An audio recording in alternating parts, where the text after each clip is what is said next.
Hello! Here we are again. A bit later than expected, but here we are. So I wonder if anyone will even be around to put my comments on. And we are up and running, I think. And anyone who doesn't know, we are looking at Stranger Things this week. So you might be considering picking up the Stranger Things box set. But it has 4 books in it, and today we are looking at this one. So there's not much to it. 11 pages, done in the old D&D style. It's pretty cool. I was a player of the basic set in the 80s at school, but I wasn't in it enough. Oh, Micah, there we go. Almost bought it. Yeah. Well, it's worth the money if you're thinking that's a lot of money. Let's sort this music out. It's a bit better in my headphones. Yeah, obviously you've got 2 sets to choose from, haven't you? You've got the Borderlands set and the Stranger Things set. And ordinarily you'd be like, well, why would I buy Stranger Things themed set? But it is the better one, as you will see from this fairly straightforward adventure. But at least it has a story, which the other one, Borderlands, doesn't. Right, so I've got my hot drink, I've got my cold drink. I think we're good to go. So, let me see. Go to my screen. So yeah, anyone who watching the replay, please comment as well. Will you be buying it? What do you think of it? Let me know. The thing with interaction, obviously, as a live, I like interaction, and Micah's got it sorted. No, it's good to have both. It's good to have both. I think more monster cards, you know, they don't look exactly the same. You've got your DM screen. I spent the £100 to get both, and I'm glad I did. And I don't just mean from being a YouTuber kind of thing. So, you know, you've got the option now to run. I don't think you could run them all to get both together as adventure-wise, but yeah. Right. So basically I was saying, like Micah commented, which is great, and I really appreciate interaction. I have to change to a screen to actually operate the module, so I have to keep coming back and looking, and also, as I'm chatting away like this on the correct screen, it does take a bit of a delay, quite a long delay, for the comments to come up, so I will keep looking forwards and backwards. But if you're watching on the replay, please give me a hello or your opinion. I see every comment because I don't get many.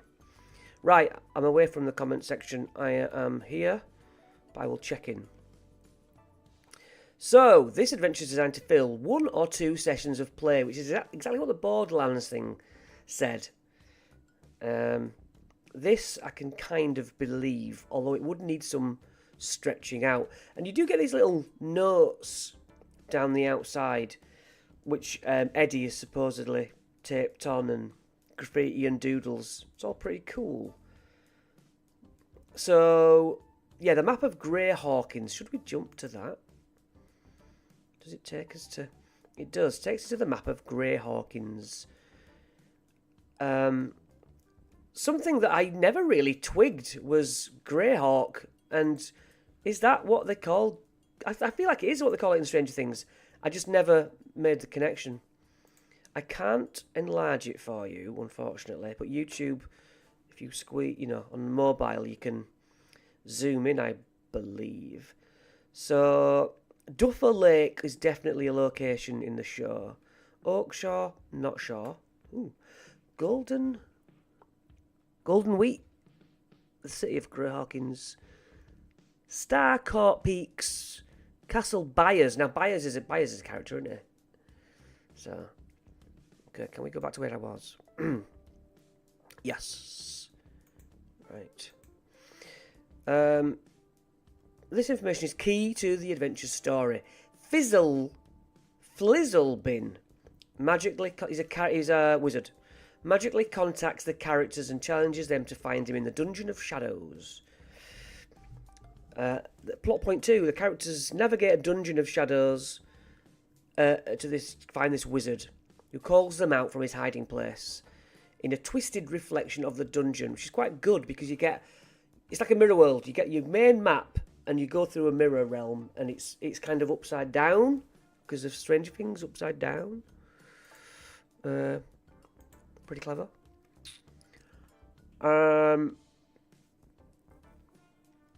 Yeah, he's in the Dungeon of Shadows, and you find him in the Veil of Shadows through the mirror. A spawn of Demogorgon, a demon lord, has escaped the Veil of Shadows. The characters first encounter the creature in the dungeon, but it likely escapes. After defeating the Demogorgon spawn, you find the wizard, you earn the gnome's reward. So, we'll go straight to it. Those are the monsters. Familiarise yourself with the magic items: the Cap of Vanishing, a +1 flail, Flamed Tongue Greatsword, 2 potions of healing, Wand of Secrets. So yes, obviously, I'm looking at this to get in my head a little bit better the DM guide, how I'm going to expand it, just familiarise myself with it. I've also got the doctors tomorrow for my allergy throat, finally, after several years. But you don't care about that. That's not why you're watching this. Okay, adventure background. Is this the dude? Yeah, this is the little dude. Flizzlebin, the Vanishing Gnome, tests the mettle of would-be heroes in dangerous games of hide-and-seek in dungeons throughout the land. Over the years, the elusive gnome has magically contacted countless travellers, but few have accepted his quests. Because it's weird, isn't it?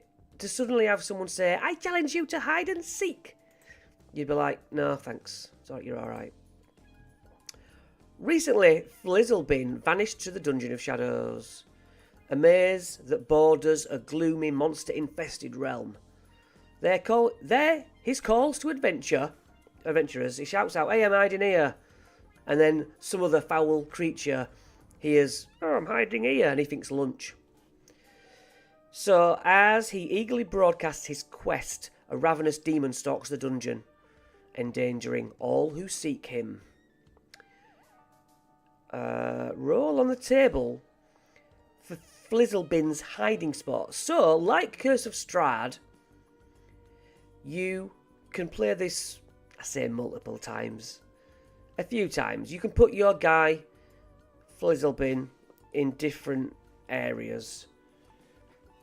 I mean, it also points to the fact that you could not actually place him anywhere until your players have decided that they're actually going to... Well, if they go through rooms in any order, you can hold on to Flizzlebin until you want them to discover him. That's, you don't want them being in one of the early rooms and being like, well, you found him. Unless you know your characters are the exploring type, and it's not a big adventure. Hopefully they're going to see every room. And that is too hot for my little mouth. Right, beginning the adventure.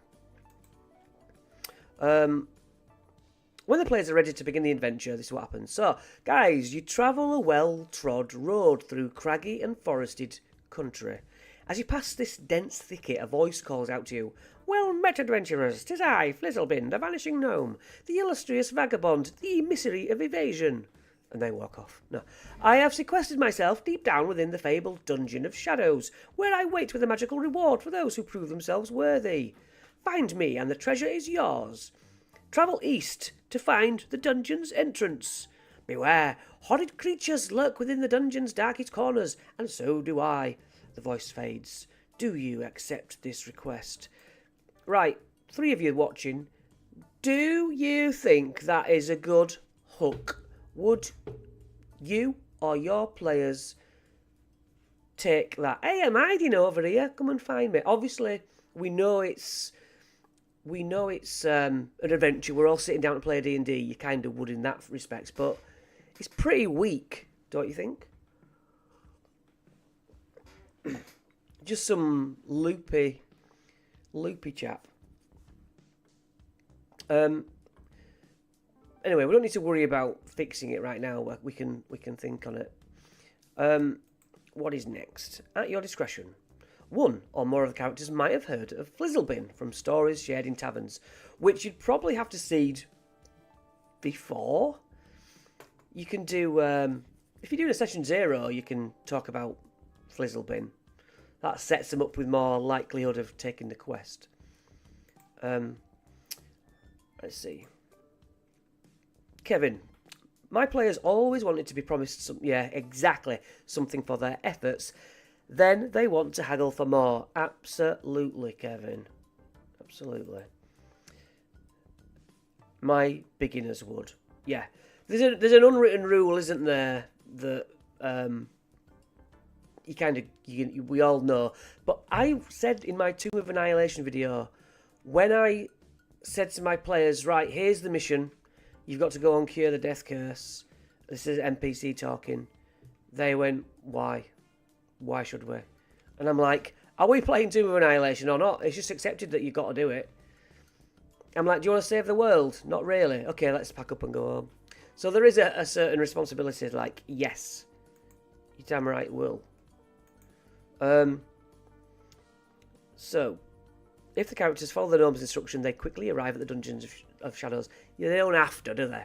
You can do, you're in a town and walking along, run into this NPC, get jumped by goblins, you know, you can extend it. Eddie says, I've run this adventure a bunch of times. Every once in a while, I end up with a player who has played the damn thing already. And you will too. My advice? Never run it the same way twice, which is good advice, but all you're doing is putting the wizard bloke in a different spot. Hide Flizzlebin somewhere else. Add a couple of vine blights to the shadow dungeon.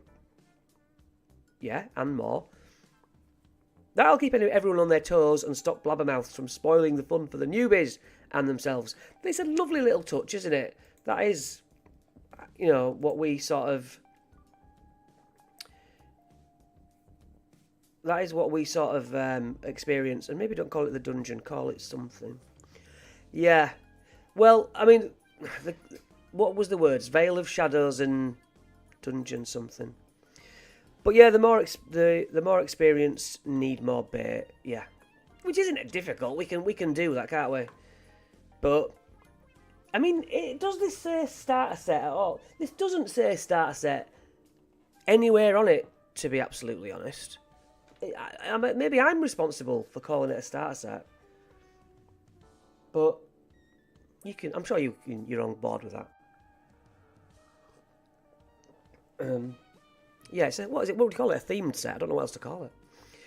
But, I'm sorry, I'm going to pause again. My son said he would like more boxes. This might be an old thing. Any of you are old schoolers, you might go along with this. If every 2 or 3 months they came out with a very slim new module, themed or not, to buy for not 50 quid, but for, you know, £20, $20, I'd get them all. I'd keep buying them. So you weren't getting a thick module Curse of Strahd's time. You were getting just... And you could add them all together. You know, I suppose it's a bit like Dungeon in a Box. That's popular. But yeah, I like the idea of having small modules, which... I don't know how modules came out, you know, like the B2 keep on the, whatever, Borderlands. Anyway, back to this. Nice art. So, Howling Stone Tunnel marks the entrance to the Dungeon of Shadows. So someone has shaped this, some stone workers have shaped this. I suppose you would, wouldn't you? You'd probably have like a warning sign on it and stuff. But yeah. So this guy's playing hide and seek, wants you to find him, and this is the first greeting you have. One sec. Kind of like Dungeon Magazine. I've heard of Dungeon Magazine. They do that for subscribing to the magazine. And is Dungeon Magazine still going, Kevin? Maybe chapter by chapter each month for the tenner. That's good, because you do tend to run a chapter a session, don't you? That certainly is something I do. So yeah, that's good. Right. Dungeon of Shadows. It's a bridge between Grey Hawkins and the Vale of Shadow, a mirror world in a realm of shadow. There's bloodthirsty gnolls, giant arachnids, deadly traps, and worse. A warped version of the dungeon is reflected within the Vale of Shadows. Flizzlebin hides within the shadow of the dungeon above, which is accessible only through portals hidden through the dungeon, as we've explained. No, I don't want to watch Mr. Beast, thank you, Mr. Reminder. Arriving at the dungeon, you reach the entrance to the Dungeon of Shadows. Black briars grow around the entrance's mouth, which resembles a howling stone face. Past the opening, rough-hewn stairs descend into the darkness. That's good. I like this little Demogorgon sticker here. So, a character that inspects the entrance. Roll history. Okay. Monsters infest this dungeon, which is suffused with shadowy magic. The dungeon was once a temple devoted to a long-forgotten god, and its reputation is as tenebrous as its entrance. Rumours speak of a second, more sinister... Wow, it gives it away. I don't like that. I don't think it should give away the cool thing. Because it talks about laying down the top map. I presume it's going to show the map. Well, yeah, it would have to. It says, show the top map and then twist it over and you're in the Vale world. So I'd say, I'd stop at Forgotten God, Arcana check then. The dungeon's magically linked to a Vale of Shadows. Again, giveaway. A grim reflect. Oh, is it a giveaway? Would the players be more invested if they knew that? A grim reflection of the natural world. So you drop 60 feet down these stairs. And Eddie's notes, DM to DM. Flizzlebin can speak to the characters whenever they want him to. You want him to. If the players are really green, he can be the voice of the DM, which of course any NPC can be you hinting at them. He might contact the characters to drop a hint. Yeah, he might. Yeah. So yeah, you can poke the players through Flizzlebin's mind chat. The map from this adventure depicts the Dungeons of Shadows. Keep the Vale of Shadows hidden from your players until they enter it. Here are the maps. The ceilings are 20 feet high in rooms and 10 in passages. Doors are unlocked, made of basalt. Secret doors manifest as spidery, elastic fissures that blend in with their surroundings. Yes, bright light, bright light. So yeah, it really is a reversed map. And you have on this right-hand map an S up north, an S down south. Is that the only... I thought there might have been three, but okay, so there's two areas. Oh, yeah, the S is here, so the S is here. Yeah. Okay, so what do you think of the art? It's quite like in English pubs, the kids get something to colour in. It's a little like I expect in a colouring in board. But when you spread it out on a table, and right down the middle is the fold, so it's like half, half and half. What you would expect a normal big map to be. If that makes sense. Dungeon locations. So yeah, you've got D1 and D's on the side, and then S. I get Dungeon of Shadows and Shadow Dungeon. Yes, okay. So first chamber. They come down some stairs into a room with many doors. This chamber has 5 doors. Check the comments. Each bearing a different design, an inscription. The torches in the chamber flickers as a faint, disembodied voice calls to you. I'm pleased you have accepted my quest. I am here, but I am not here. Find me, and I shall reward you greatly. Be forewarned, you are not the only creatures who seek me in this accursed place. And a monstrous roar echoes through the dungeon. So simple, but so good. It's what we... Is that map going to stay there all the time? How? Have I done that? Isn't that fantastic? The map, that has never happened before. I can see what I'm talking about. Wow. That's just blown me away, that. Right, so Flizzlebin speaks to the characters. Make sure you can see the map. You can see the map. So yeah, you choose whether he says anything else. He's playing hide and seek. And right, so each door has different markings on whether you're in the dungeon side or the shadow dungeon. Will we remember? I don't know. It's got one's got an urn on it. Wasteland of Filth. One's got a many-horned minotaur and a stone maze. Labyrinth of Doom. Oh, so it says urn, labyrinth, goblins, web null. This has 3 mischievous goblins. Forge of Gibbletracks. Yeah, that's where it does lead. Spider's web etched on the door. Den of Itsy. As in Itsy Bitsy Spider. And then the Null one. Altar of Ye Nogu. So out of 1, they've chosen to take us to this side room 2. A putrid stench hangs in the room. Gnawed bones. Rotten food. And ancient junk litter the... I've noticed this a lot in the guides I've been doing. There's always like a junk room, a fetid pile of waste, usually where those monsters who love junk live. Otterukes? Yeah. Okay. So the room holds refuse, yes. You can search through the junk. The first character succeeds on a check. Unearths 5 ivory urns, 10 gold each. 4 are empty, but 1 has a potion of healing. Nice. It's worth... And a demon-headed statue worth 90 gold. So you realise the idol is of the Demigorgon. On brand. D3 is the labyrinth. That's wonderful that that's following me through my chat.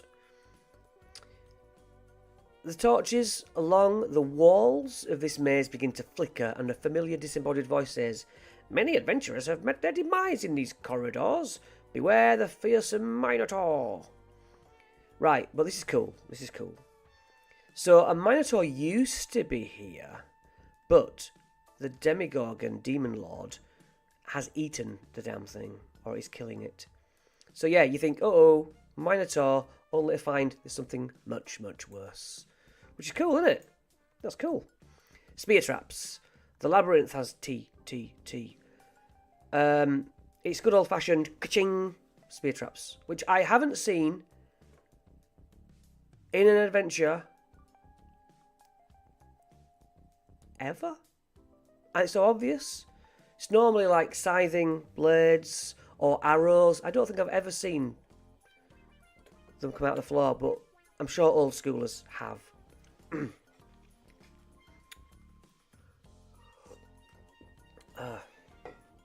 Each spear trap has the following rules. You can search for it. Perception check DC 15. That's good. DC 15 is solid. Or you can take the study action to inspect the floor to find the pressure plate. When you step on a pressure plate, spears thrust out from the walls. No! From the floor. I like that, from the floor. Also, you can use the click rule. They activate a trap. You say click and you say, what do you do? They don't know whether to duck and roll, leap back, put a shield up. You give them a chance that might reduce some of the damage based on their choices. That's pretty cool. Terror in the maze. So when they reach the centre of the maze, the torches in this blood-stained corridor sputter erratically. So yeah, you got that flashing, all black, then spark of what you're seeing. A thin, sinewy creature with slimy grey skin, elongated limbs crouching over a slain minotaur. The corpse squelches and snaps unsettlingly as the creature gorges on it. There's a chest beside the mangled minotaur. So the spawn of Demogorgon will eat until a minute and then realise the characters are there. This encounter's pretty tough. Go easy on them, unless they're being... Now, this in the printed version is not bleeped out, in which case you should give them hell. So, I don't know whether this is an update, and I did put a short out very early saying, wow, the F word and an ASS word in here. I was surprised for a 12 up product.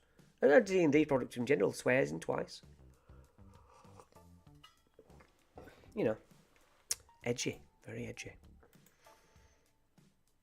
To sneak past this monster, where are you going to sneak? So it's in the middle. You're just going to turn around, are you? Why would you sneak past it? So if the characters fail a check or otherwise disturb it, the creature turns towards you. Its faceless head peels back to reveal 5 toothed, fleshy petals around a gaping mouth. It screeches and rushes towards you. Roll initiative. Good stuff. It fights until it's reduced to 25 hit points or fewer. What it goes on to say here is, if the characters manage to defeat the spawn, the adventure doesn't end. They must still find Flizzlebin. But the idea is, I think, that this thing escapes to fight later in the Shadow Dungeon. So kind of, you can track some hit points, but don't have it, no matter what happens, don't have it be dead. Have it run off. And the players shouldn't know what health it's on. So that should go successfully. There's a secret door to be found. There is, to the alternate section. The chest in the middle of the labyrinth contains a Wand of Secrets. Wand of Secrets gives us 3 charges to find secret doors or traps within 60 feet. Very useful. So that's a good option. I'm just going to take a slight break for a comment. What are you guys thinking, whether you're watching on the replay or watching live? I don't know whether you know about the Borderlands set, just unrelated. You can see here there's a story. It's walking you through a dungeon. It's pretty damn cool. I just think even this much is like, oh, this feels like D&D. You know. Which is really good. It's just so much better than that other box set. And I do appreciate that this box may be an apology for the original starter set, the original Stranger Things set, which was a little bit pants, but has a great miniature of the Demogorgon in, which you can, if like me you have that, you can plop in here. I'm waiting for comments, and I'll check back in a minute.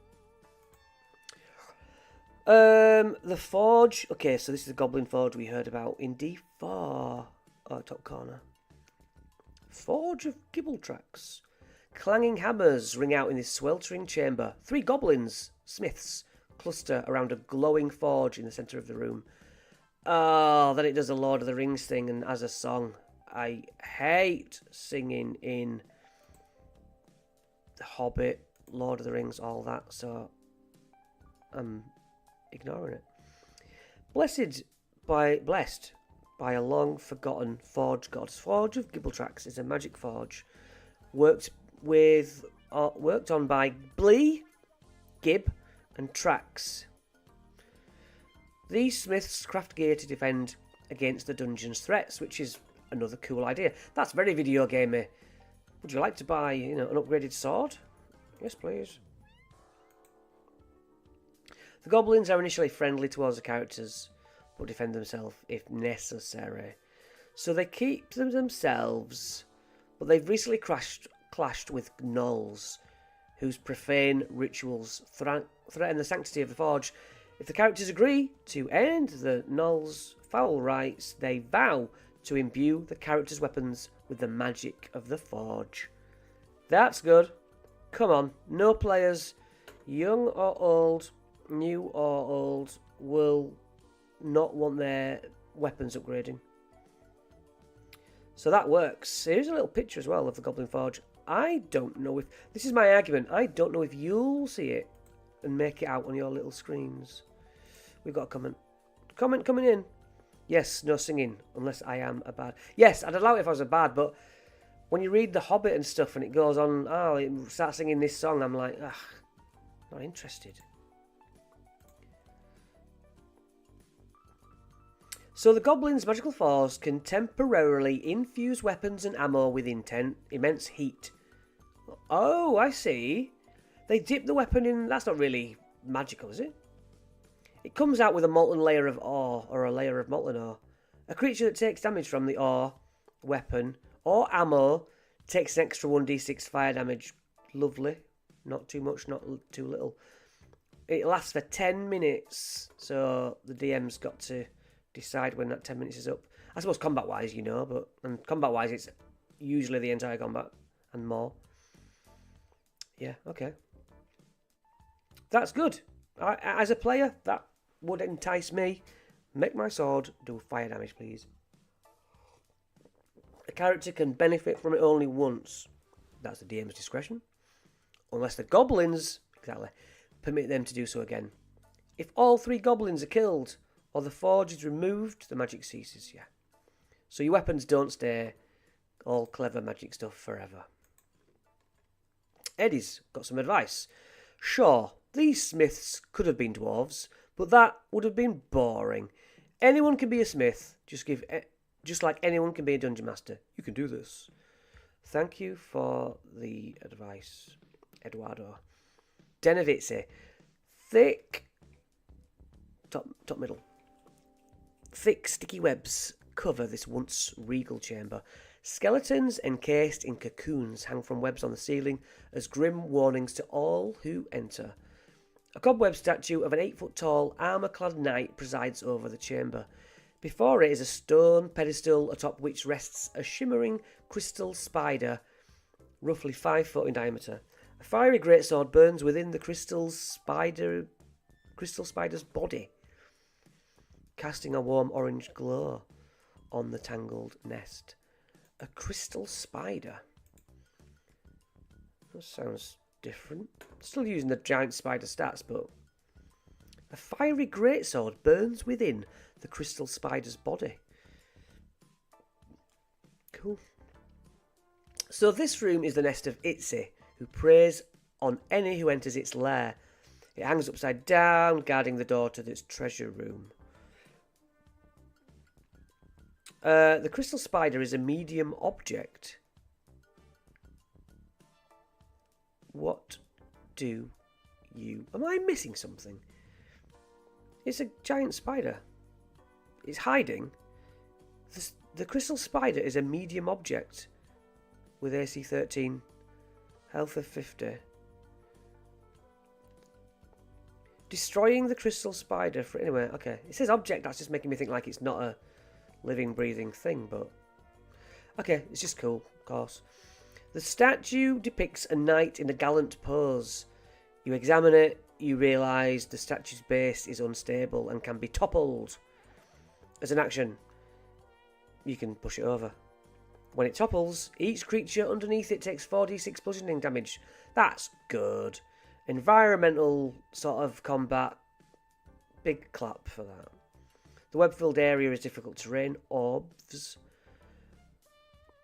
A creature that enters the web-filled area, dex save, or you're restrained. You can make some sort of grapple checks to get out of it. You can vulnerable to fire the webs.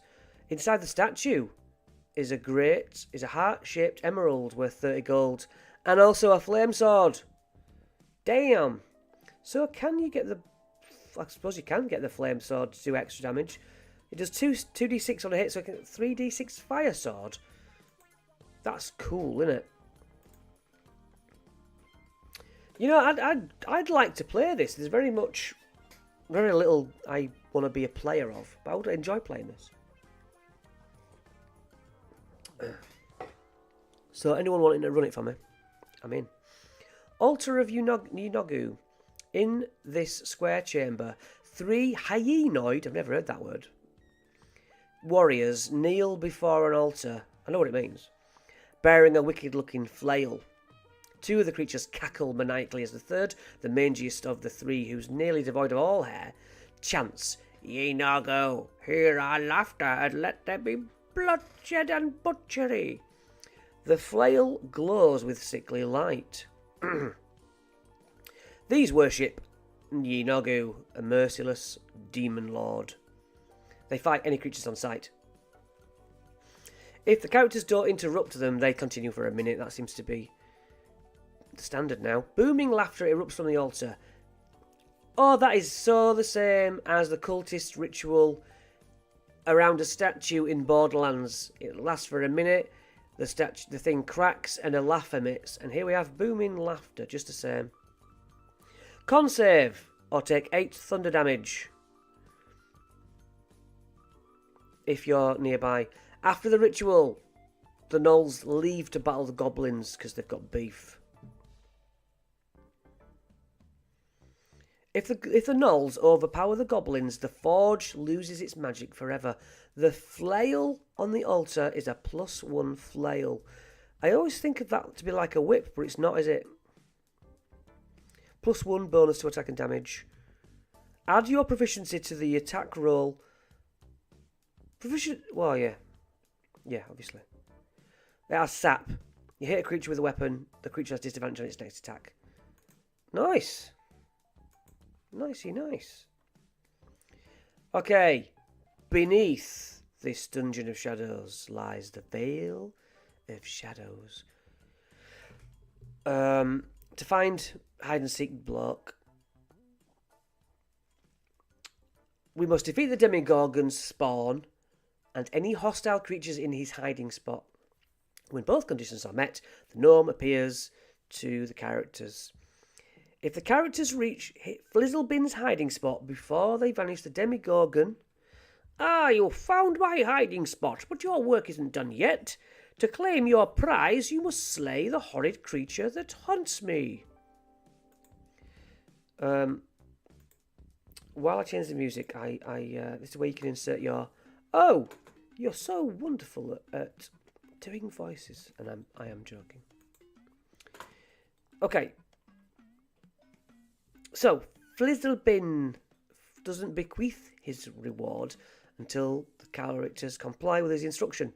At your discretion, he might reveal the Demogorgon spawn location. You've got to have them hunt for it, haven't you? Even if... No, it's got to be in the Shadow Dungeon. Yeah. So they've already fought it. It sort of scampers off, gets away from them, and then it ends up in this Shadow Realm. Equally, the ceilings are 20 feet high. They have 10-foot high passages in the tunnels. This is unlit. So the above one is lit. This is unlit. Do they have night vision? Does carrying a torch affect the mobs? It's up to you, isn't it? Basalt doors, same as above. Right, this eerie chamber, S1, which they started with in D1. Well, how? Yeah, okay, so they don't start here. Because to get access to it, they have to either go in the labyrinth or the spider room. Those are the only doorways. But they have to do them in order. So, the room mirrors the chamber of choice. The corpse is that of a dead dwarf explorer who perished 4 days ago, searching for... So this Flizzlebin is causing people's death.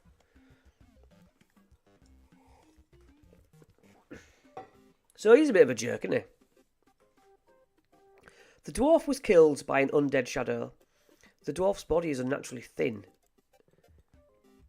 If you inspect it, his life was sapped by a supernatural force. Was it this man down here? Shadow? I think it was you, sir. The dwarf's body is unnaturally thin, yes. Okay, the dwarf clutches a note. This is a handout.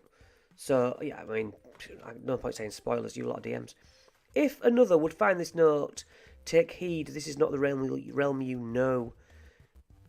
This is too small for me. Do not be fooled by the familiar corridors of this down-sworn place or something, where shadows strangle their masters. Evil dwells here. I have lost the way. My companions are dead. I fear I will join them soon. Leave this place at once, if you still can. Cool. A physical handout. What a joy.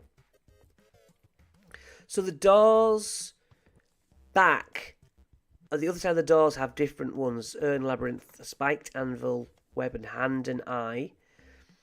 Labyrinth of gloom, forge of annihilation, den of Bitsy, so itsy bitsy spider. A desiccated, yeah, that's Vecna. Staircase blocked by rubble leads to the Veil of Shadows. It's blocked by rubble. Yeah, the staircase down on the D side is blocked with rubble. You can't just walk out. So yeah, it's like a cellar of the Dungeon of Shadows. That realm and its contents are beyond the scope of this adventure. Thanks for staying with me. The wasteland of filthy vines. Black vines squirm along the floor. Difficult terrain. The first character to sift through this trash, another trash room, because it's a mirror of it, finds 5 cracked urns from black granite. The urns are worthless, but also contains a potion of healing. Cool. I like that reflection. But this had something last time. And it has a glass eye and an emerald pupil worth 10 gold. I just think it's very good. Labyrinth of Gloom. Clouds of spores. Yeah, very the upside down. Throughout this stone labyrinth, the maze is overgrown with fungi and foot-tall mushrooms that sprout from the walls and floor. It's toxic plants. It's home to toxic plants. 4 shrieking fungi. AC 5. Health 13. 2 myconid adults. AC 12, 16. So 5 foot speed, 20 foot speed. Okay. So they roam the maze, fighting any non-planter. Oh yeah, shriekers sound off. The myconids investigate the disturbance. Secret door set into the other wall, back to the other place. The labyrinth contains 3 spore traps rather than the spike traps. Oh yeah, TTT. Does it echo? I think it does echo. It does echo exact, but it's reversed. That's alright. Swollen plant bulbs that exhale puffs of toxic spores, triggered by stepping on pressure plates instead of inflated mushrooms. The traps are marked with T. Each spore, you can study it to find out what it is. You know that it's toxic with a nature check. DC 15 to find the pressure plate. DC 13 con save or you're poisoned for an hour. A dilapidated chest in the middle contains a broken wand. The wand is useless. So the reflection of the Wand of Secrets is a broken wand. Nice. I like it. The Forge of Annihilation. An unholy forge, so it's the opposite forge reflection. Caustic fumes waft from its icy hearth, which swirls with a faintly glowing pale green slurry, and skulls bob along the liquid's surface. If the Demogorgon spawn survived its encounter with the characters, here is it's meant to be at the forge. Really depends where they came in from as to how soon they'd find that. I mean, they're not vastly big dungeons, are they, by the way? So, a horrible, familiar creature, the same creature you encountered in the labyrinth, rises from the shadows of the forge, does its face thing and cheers. Roll initiative. Demon spawn fights to the death. So that's why you got to leave it with some health. Let's bring up this. Check that you can see this page. Yeah. Off. So it's AC 15. This is a level 1 adventure. Embarrassing, I don't know what 9/8 is. Well, actually 10/8 is 80, so it's 72. 72 health against 3, 4 or more level 1 characters. But I thought this a lot. I thought, oh these are too strong for my characters, and then they've smashed it. Hey up, I've lost my main light. How dare they? Right, so yeah, it probably, well, you can manipulate the figures anyway, but you want this monster to give a good few attacks. This is essentially the climax of this adventure. So AC 15, health whatever, speed 40 foot, blind sight. So sources of light. Oh yeah, that's good. Yeah. Sources of light in 60 foot emanation flicker. So that's good. It can use the darkness to like suddenly be 10 foot away and stuff.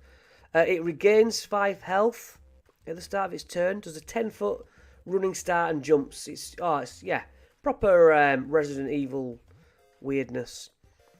2 claw attacks plus 5, 10 foot, 6 slashing. Bites you. I notice it doesn't say bite attack. It's like it makes 2 claw attacks and then says bite. Just a little emission. Swap out a claw for a bite, whatever. Hits for 5 piercing, grapples you, and the target's blinded. Nice.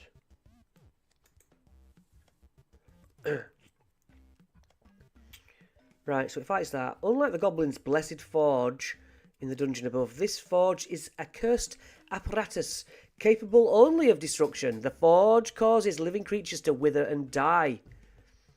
On a successful check, the character identifies the eldritch hazard and the threat it poses.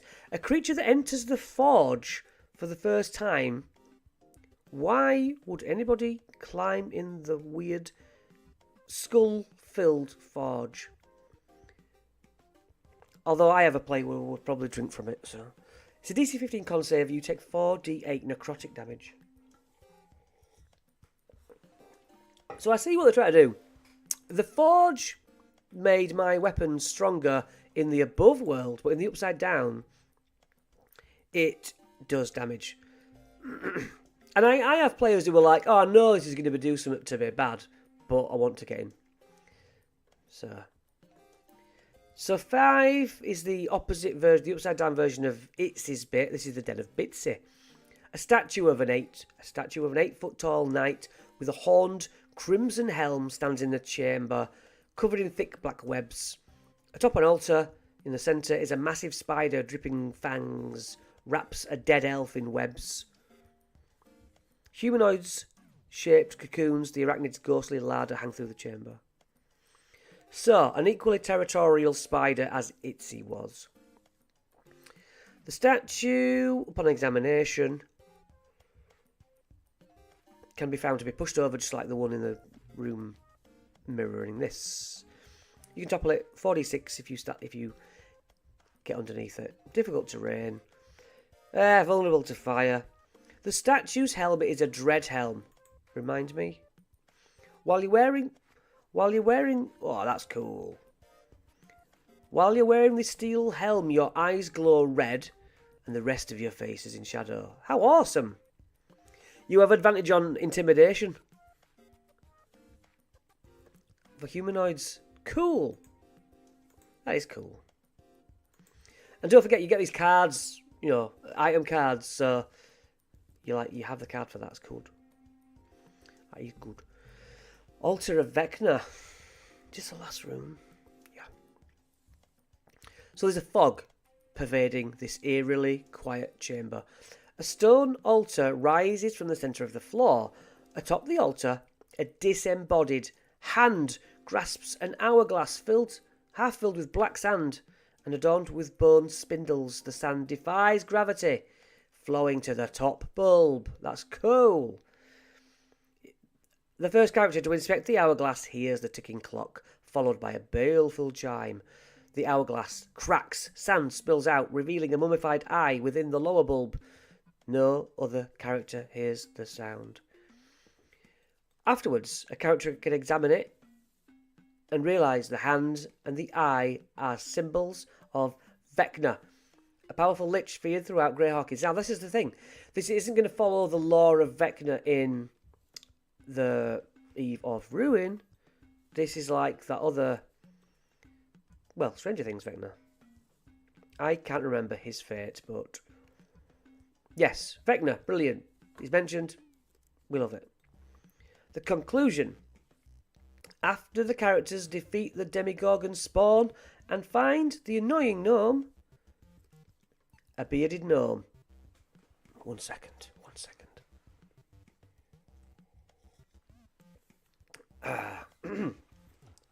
A bearded gnome in a fancy cap addresses you enthusiastically. Bravery, majesty, and teamwork! How wonderful it was to guide you on your quest! He removes his cap. For your heroism, I bestow you my magic cap. But know this, the real treasures were the bonds you formed along the way. Go forth. Many great adventures await you. This is a cap of Vanishing. 3 charges. Expend it. Invisible for 10 minutes. The effect ends early if you do the attacks, damage, or cast a spell. Cool. So here's my hat. He's friendly, willing to speak to the characters. During the conversation, he recalls fondly the characters' deeds and commends them on what they've done. He wishes them farewell and vanishes, because he's just a hide-and-seek dude, gone off to play another hide-and-seek. After the characters receive the reward, everyone in the party gains a level. Use level 2. Direct each player to record any treasure they found. You can bring back Flizzlebin the next time you want to send the characters to a dungeon or reward a player with an item they've been pestering you about. Mike is the worst with this. Eddie, when are you going to level? We're going to up to level 2. Eddie, when do we get the Vorpal Sword? Obnoxious. Make him work for it.